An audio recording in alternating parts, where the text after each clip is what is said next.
Hey, all the way from across the pond. Hi, how are you? I'm so good. How are you? Good. It's great listening to you, man. You've really you've become the South African Gary Vaynerchuk. Yes. If you could just tell more people that, that'd be great. The South African Gary V. Yeah, So I mean, Nick H. I got a question for you. I'd love to hear your feedback. So as I get pitched all the time with the emails coming through, and you've seen like startups have got people trying companies. They've got this big problem where they've got this great idea, and for some reason, 1 in every 5 or 10 emails is this. I promise you, I know you. I literally these are the words I get all the time. Vinny, I know you get this all the time, but trust me, this is the billion-dollar The idea. billion-dollar This is idea. the one. Forget everyone else's, and everyone else says that. It's the funniest thing.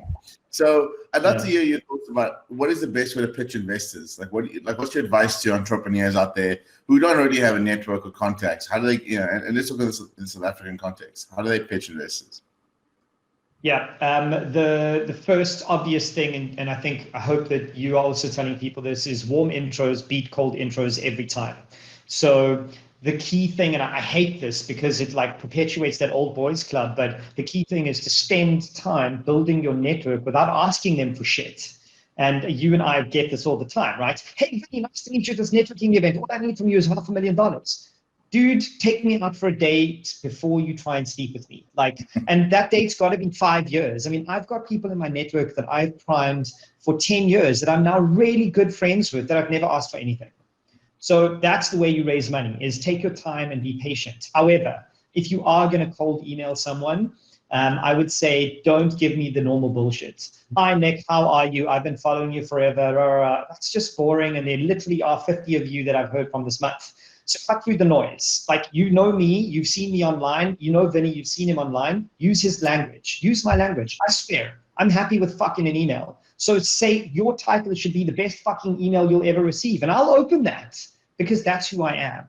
So customize your pitch. And I'll tell you a very short, funny story. One of my businesses called MoTribe 10 years ago, I didn't know Ruach Buerta, and we were raising our second round of funding. And I literally spent 2 hours guessing his email. And I guessed it correctly.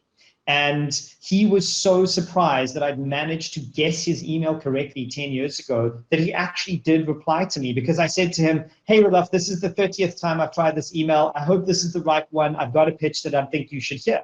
And he replied and put me in touch with the right person for the industry I was trying to pitch him in.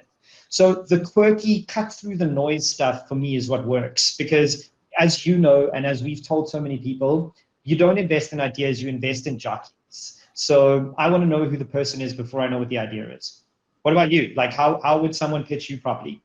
I agree. I mean, I think that the pure volume of cold calling and cold emails is so high for me that I actually can't pay attention to it. But my best investments are the warm ones. Like, I had an investment came through the other day from someone I know, made the investment. Great.